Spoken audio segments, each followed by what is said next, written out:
작가요 강연가인 지그치글러는 그의 인생의 황혼의 때에 자신이 쓴 자서전에서 결론 부분을 이렇게 기록하고 있습니다. 모든 것은 감사뿐이었습니다. 감사 말고는 내가 할 수 있는 말은 없는 것이 내 인생이었습니다. 그는 먼저 하나님의 은혜에 감사했습니다. 세상 속에 홀로 살아가는 것 같았는데 하나님 말씀과 하나님 천사가 늘 자신을 지켜주고 있다는 사실을 거듭해서 깨달았기 때문입니다. 그리고 그 다음으로는 가족들에게 감사했습니다. 자신의 아내와 그리고 자녀들이 얼마나 고마운 사람들이었는지 말하고 있습니다. 그리고 그들과 함께 살아왔던 지난 시간들이 얼마나 행복했는지,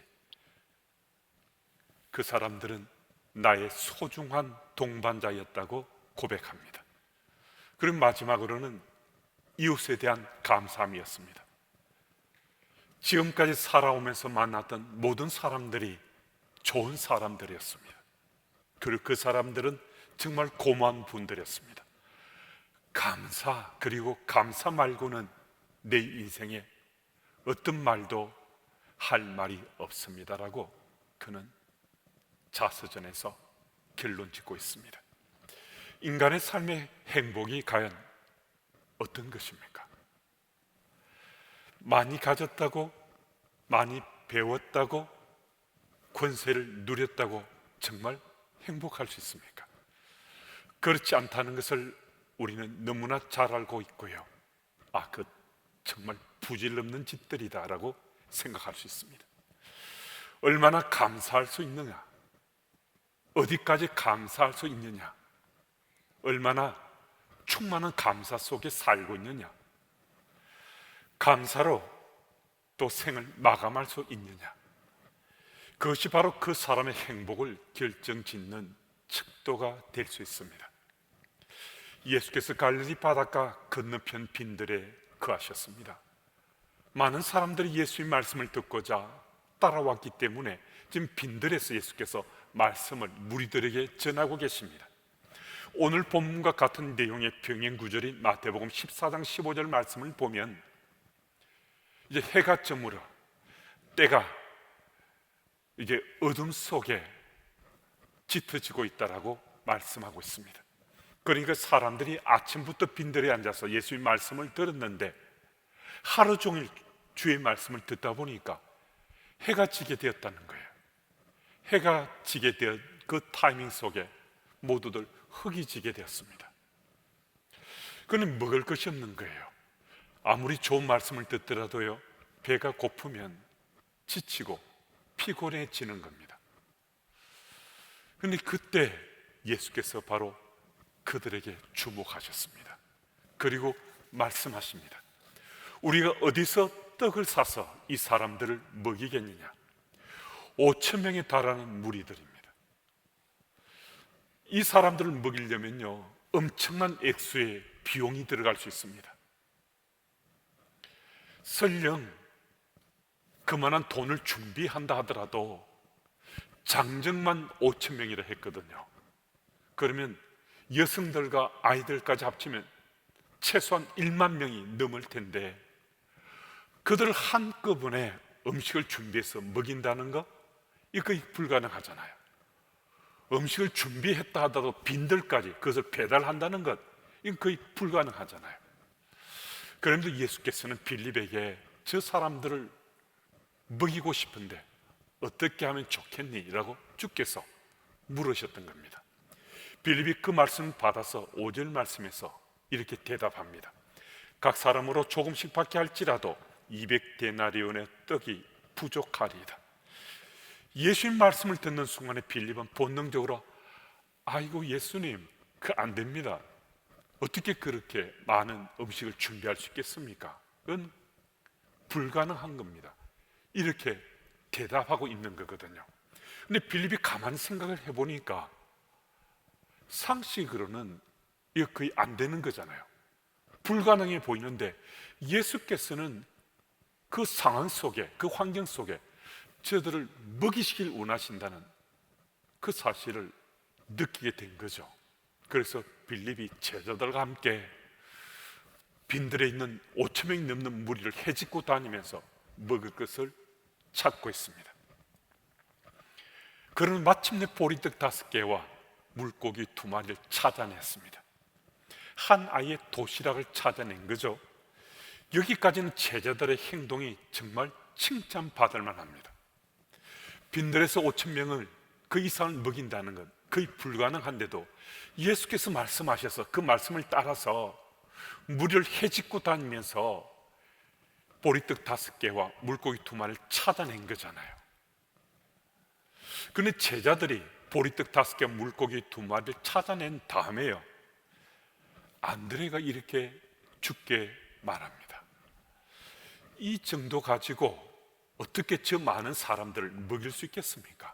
무슨 말씀입니까? 아주 회의적이라는 거예요. 도저히 가능한 아닙니다라고 지금 묻는 거거든요. 그런데 여러분, 빌립의 반응이나 이 안드레가 반응하는 게 이게 우리에게 별로 낯설지 않아요. 이게 우리에게 전혀 생경해 보이지 않아요. 무슨 얘기입니까? 우리들에게 익숙한 얘기일 수 있다는 겁니다. 우리에게 어쩌면 낯설지 않은 우리 반응일 수 있다는 겁니다. 나의 스토리일 수도 있다는 거예요. 우리들도 예수님이 나의 그리스도라고 믿어지면요, 주의 말씀 따라 살려고 해요. 때로는 칭찬받을 만큼 기특하게 주의 말씀을 순종하면서 우리가 살기도 해요. 그런데 한편으로는 여전히 우리는 하나님 말씀을 의심하고요, 여전히 하나님 말씀을 내 경험에 비추어서 빗대어 보고요, 하나님 말씀에 대해서 내 상식 선에서 이 기준에 맞는지 자를 대보고 나서 그 말씀을 따라 살려고 해요. 무슨 말씀입니까? 분명히 우리는 예수님의 제자로 살고 싶어하고 주의 말씀을 따라 사는 그리스도인이 틀림없는데, 주의 말씀보다 상황과 환경이 더 잘 보인다는 거예요. 주의 말씀이 능력이 돼서 내 삶 속에 파도치고 역동한 체험이 있어요. 경험이 있는데도 어떤 상황과 환경 속에 내가 젖어들게 되면 말씀보다 문제만 보인다는 거예요. 그래서 우리들에게 불평불만이 따라다니는 거거든요. 그래서 감사가 우리에게 있을 수 없고요, 더 넘치는 감사는 사실 찾을 수 없다는 겁니다. 그런데 오늘 본 말씀을 자세히 한번 살펴보시면요, 10절 11절 말씀에서 보리떡 5개와 물고기 2마리를 보시자마자 예수께서는요, 5천 명 이상의 무리를 50명씩 무리져 앉게 하십니다. 그리고 곧 이어서 축사하셨습니다. 이 축사하셨다는 것은 아주 의미 있는 메시지입니다. 오늘 말씀의 핵심이 이 구절 속에 함축되어 있다라고 말할 수도 있습니다. 이 구절 축사의 축은 빌축, 기도할 축자고요, 사는 사례할 사, 감사할 사자입니다. 예수께서 보리떡 5개와 물고기 2마리를 드시고 그것을 보시자마자 무리를 50명씩 앉히신 다음에 하나님께 감사 기도를 올리셨다는 거예요. 무슨 말씀입니까? 예수께서는 지금 5천 명 이상의 그 무리를 보신 것이 아니라 보리떡 5개와 물고기 2마리를 보시면서 감사 기도를 하나님께 올리셨다는 거예요. 이 굉장한 일이 일어난 겁니다. 감사로 하나님께 기도를 올려드렸는데요, 기적이 일어난 거죠. 5천 명 이상의 장정, 최소 1만 명 정도 되는 그 무리들이 다 배불리 먹었다고 말씀이 기록하고 있어요. 그리고 12바구니에 이르는 조각들을 거두어 들여서 이 바구니가 채워졌다고 말씀하고 있습니다. 그 누구도 관심조차 갖지 않았던 벳세다의 빈들이었습니다. 그 베세다 빈들의 놀라운 기적이 일어나게 된 겁니다. 여기서 우리는 한 가지 사실에 집중할 수 있는데요, 예수님의 감사가 없었다면 오병이의 기적은 일어나지 않았다는 거예요. 보리떡 5개와 물고기 2마리로 최소 1만 명 이상이 먹게 되는, 그것도 배불리 먹게 되는 기적이 일어난 거잖아요. 그런데 이 기적은 어떻게 일어난 거죠? 감사함으로, 감사로 하나님께 기도하니까요, 이런 놀라운 기적이 일어났잖아요. 이 사실을 우리가 믿으면요, 우리는 일상 속에 좀 더 감사하며 살 수 있습니다. 여러분, 제가 어떤 상황 속에 있더라도요, 좀 더 감사할 수 있고, 또 감사의 조건을 찾고 또 찾으면서 살려고 우리 하게 되거든요. 그래서 감사가 기적을 낳는 출입구가 될 수 있다고 우리가 믿게 된다는 거예요.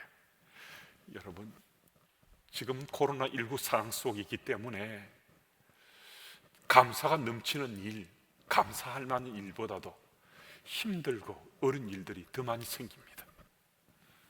하지만 이런 상황 속에서도 감사의 조건을 찾아보시면요, 우리 정말 감사할 수 있습니다. 정직하게 하나님 앞에 한번 우리 서보자는 거예요. 우리 지금 대면에서 예배를 드리고 싶어도 제한된 인원만 예배 드리잖아요. 비대면 상태로 지금 우리가 예배 드리는데요, 이전보다 훨씬 더 열악한 상황 속 예배 드리면서 거의 대부분 우리 교우들이 고백하는 게 있잖아요.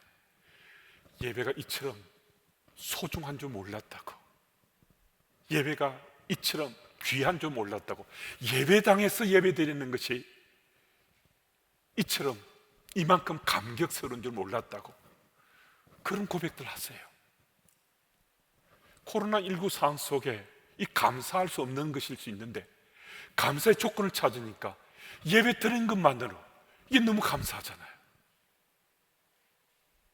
하나님 앞에 정직하게 질문하고 답을 찾으면요, 훨씬 더 많은 감사의 조건들을 찾을 수 있습니다.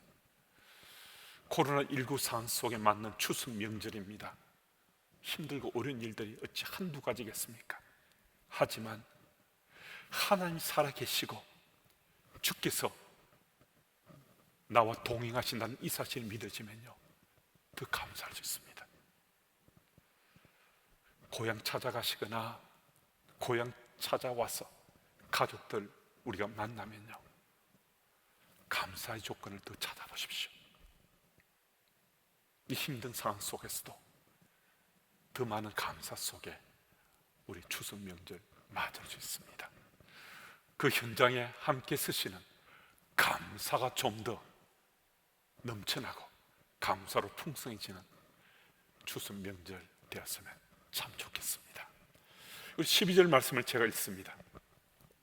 그들이 배부른 후에 예수께서 제자들에게 이르시되 남은 조각을 거두고 버리는 것이 없게 하라 하심으로, 예수께서는 오병이의 놀라운 기적을 일으키셔서 5,000명 이상이 배불리 먹었습니다. 조각은 12바구니나 거두었습니다. 그런데 예수께서 그 제자들에게 남은 조각을 거두드리라고 직접 말씀하셨습니다. 왜 예수께서 이 남은 조각을 제자들에게 거두라고 말씀하셨을까요?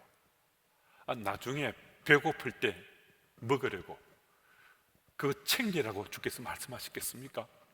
보리떡 5개와 물고기 2마리로 장정만 5,000명 이상이 먹는, 그것도 배불리 먹도록 하는 기적을 일으키시잖아요.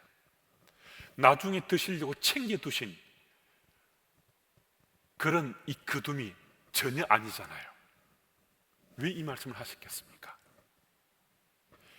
예수께서는 제자들에게 남은 조각, 그 흔적들이 바로 감사의 흔적이라는 것, 그 제자들에게 지금 깨닫게 하시고 계시는 거예요.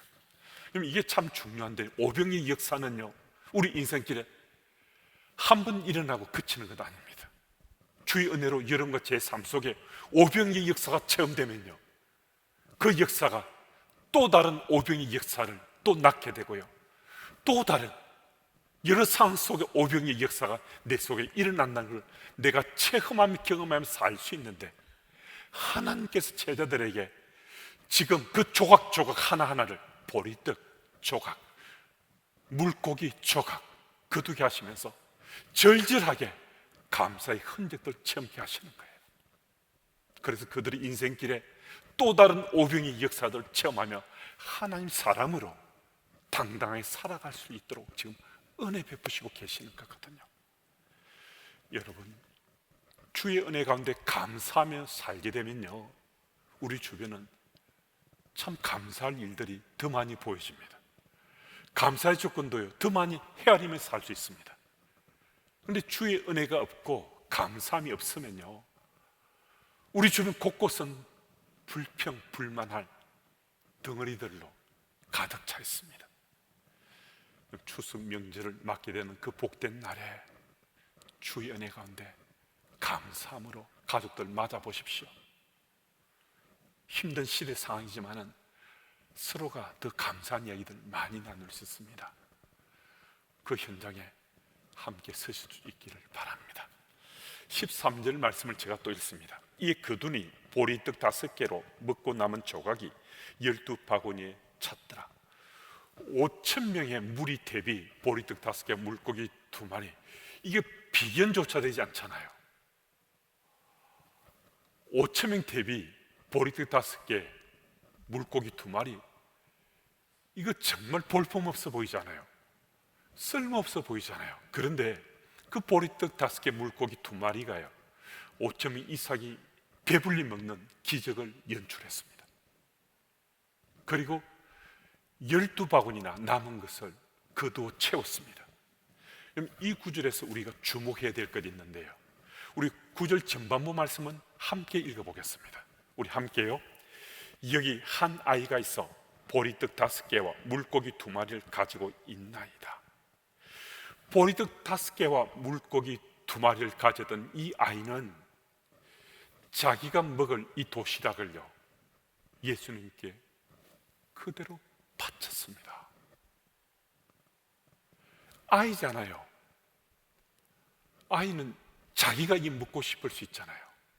못 주겠다고 버틸 수 있습니다. 제자들이 좀 달라고 예수님께 가져가면 가서 예수께 말씀 들으시고 네게 다시 돌려줄 수 있다라고 혹시 설득하고 했을지 모릅니다. 그리고 이 아이가 잠시 줬다가 바로 돌려받을 것이라 그런 생각을 혹 할 수도 있었을지 모릅니다. 그런데요, 오늘 본문을 보면요, 이 아이는 이 보리떡 5개와 물고기 2마리 이 도시락을 예수님께 온전히 바쳤습니다. 보리떡 5개와 물고기 2마리를 받은 예수께서 예수님 마음대로 하시잖아요. 아이에게 돌려줄 마음이 전혀 없으시잖아요. 아이가 생떼를 부렸겠습니까? 아이는 예수님께 이 보리떡 5개와 물고기 2마리를 온전히 드린 거거든요. 정말 볼품없고 쓸모없어 보일 수 있는 5,000명 대비 보리떡 5개, 물고기 2마리일 수 있었는데 아이가 그것 한 예수님께 바쳤을 때 놀라운 기적이 일어났습니다. 정말 놀라운 역사가 일어났습니다.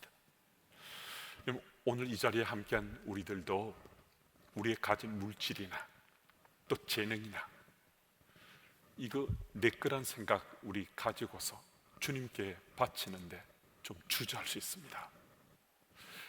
근데 주님께 바치지 못하는 이유가 뭐 몇 가지 있을 수 있겠지만은 두드러진 이유 중에 하나는요, 이게 주님께 무슨 쓸모가 있겠는가? 이게 하나님의 아들인 예수님께 무슨 필요가 있겠는가? 이게 주님께 무슨 특별한 것이 되겠는가? 이런 생각들을 종종 한다는 겁니다. 물질이든 은사든 시간이든 건강이든 내가 가진 것, 이게 주님께 뭐 그렇게 특별하고 이게 쓰일 법하고 이게 소중한 것이 되겠는가? 별것 아닌 것으로 생각하고 주님께 바치지 못하는 사람들이 생각보다 훨씬 더 많다는 겁니다. 여러분, 정말 볼품없어 보이는 그 오병이어가 주의 손에 붙잡혔을 때요, 그 오병이어가 기적의 씨앗이 됐습니다. 여러분과 제 속에 있는 별것 아닌 같은 볼품없어 보이는 거요, 그 주의 손에 맡겨지면요, 우리 인생의 기적의 출입구가 될 수 있습니다. 여러분, 오병이의 이 역사는요, 주께서 감사함으로 하나님께 기도드림으로 이 역사가 일어났습니다. 우리의 가진 것이 감사함으로 주님께 드려지면요, 그런 놀라운 역사가 여러분과 제 앞에 기다리고 있는 거예요. 여러분과 제 인생길에 우리가 소유한 것 무엇이든 감사함 가지고 살아가고 그것을 사용하면요, 여러분과 제 인생길에 이 시대 상황 속에서 다양한 오병이어를 체험하며 우리 살아갈 수 있다는 거예요. 그래서 우리는 지금 내게 있는 것, 그것이 무엇이든 이 쓸모없다, 볼품없다 생각 마시고 지금 내게 주어진 것, 그 감사함으로 우리 살아가면요, 감사함으로 살아온 우리 삶의 자세와 태도를 통해서 이 땅에 우리의 놀라운 기적들, 감격스러운 일들이 또 일어나고 또 일어나고 하는 역사의 현장에 우리 모두 설 수 있습니다. 제 개인적인 이야기를 말씀드리는 것을 널리 헤아려 주시면 좋겠습니다. 이 얘기는 몇몇 소그룹에서 제가 나눔을 했던 적이 있습니다. 저와 제 아내가 자주 나누는 얘기가 있습니다. 저희들은 한 달 혹은 두 달, 또 여름 한 시즌이든 우리 같이 자주 나누는 얘기가, 요즘 우리가 가장 많이 나누는 얘기가 뭐지? 이런 이야기를 종종 합니다.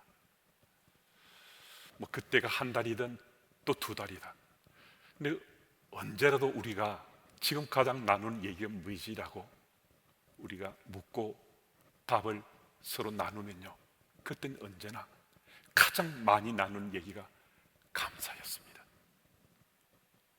참 감사하다. 주의 은혜가 참 감사하다. 주님의 교회 목사라는 신분으로 인해 교계나 사회적 포지션이 좀 더 좋아졌기 때문에 그렇게 감사가 많아진 것, 그거 아닙니다. 제가 이민 목회를 할 때나 이전 교회를 섬길 때도 제 아내와 함께 한 번씩 나눈 그 얘기 속에 언제나 가장 많이 나누는 단어는 감사였습니다. 참 감사하다. 하나님 은혜가 참 감사하다. 항상 우리가 감사하다라고 나눌 수 있던 것은요, 언제나 저희들에게는 하나님 살아계심이 믿어졌어요. 언제나 주님은 우리와 함께 하심이 믿어졌어요. 저희들도 힘들 때도 있을 거예요. 고난의 한가운데 던져질 때도 있었습니다. 상처도 있고 참 아파하며 지낼 때도 있었습니다. 그때도 우리가 함께 나눈 얘기를 묻고 답했을 때, 그때도 언제나 우리가 가장 많이 나누는 얘기는 감사였습니다. 참 감사하다. 하나님 은혜가 참 감사하다. 저와 제 아내의 일상 속에 가장 많이 보여지고 느껴지고 고백되는 것이 감사인 것은 하나님께서 저에게 주신 최고의 선물이었습니다. 여러분, 하나님께서 저희에게만 이런 좋은 선물 주셨겠습니까? 그리스도인 살아난 우리들에게 하나님께서는 지금 살아계시고 우리와 동행하신다는 이 사실이 믿어지는데, 우리들도 어떤 상황 속에도 더 감사하며 살아갈 수 있도록 하나님께서 이미 선물을 주셨거든요. 이미 주신 그 선물을 또 헤아려보면요, 어떤 상황 속에서도 참 감사하다. 주의 은혜가 정말 감사하다. 우리 고백하면서 서로 존중하고 더 아끼고 사랑하며 가족들이 더불어 살아갈 수 있습니다. 추석 명절 맞습니다. 코로나19 상황 속에 있기 때문에 힘들고 어려운 일들이 더 많이 보여질 수 있습니다. 하지만 이 상황 속에도 하나님 살아계시잖아요. 이 상황 속에도 하나님은 지금 우리와 함께 하심이 믿어지잖아요. 내게 있는 것, 내가 소유한 것, 내게 학습된 것, 그것이 무엇이든 간에 주께서 함께 하시면 그것들은 다 감사의 조건들입니다. 감사함입니다. 이번 추수 명절에 하나님께서 우리 모두에게 주신 최고의 선물 중 하나인 그 감사함을 풍성히 나누시면서 복된 추수 명절 다 되시길 축복합니다. 하나님 아버지 감사합니다. 오병이의 역사의 현장에 불러주시고 감사함으로 오병이의 역사가 일어났음을 우리들에게 일깨워주심을 다시 한 번 더 감사드립니다. 오늘도 나의 삶의 순간순간 감사의 조건을 헤아리며 살아가므로 내 인생의 작은 감사로 인해 놀라운 기적이 일어나는 복된 현장에 설 수 있도록 인도해 주옵소서. 오늘도 오병이의 역사의 현장에 남겨진 그 흔적들이 감사를 일으키는 통로가 됨을 기억해서 이미 내게 있는 것들, 내가 누리고 있는 것들의 감사의 흔적들, 그것 헛되이 버리지 않고 잘 간직해서 감사가 감사를 낳는 주의 은혜 가운데 깊이 거하는 우리 모두 되길 원합니다. 특히 추석 명절을 맞아 고향 찾아 돌아오고 고향 찾아 떠나가는 교우들의 가정마다 복 내려주셔서 코로나19 상황에 있지만 감사의 조건을 찾고 또 찾아서 이번 추석 명절이 더욱더 감사 풍성한 가정들 다 될 수 있도록 주님 간섭하시고 도와주옵소서.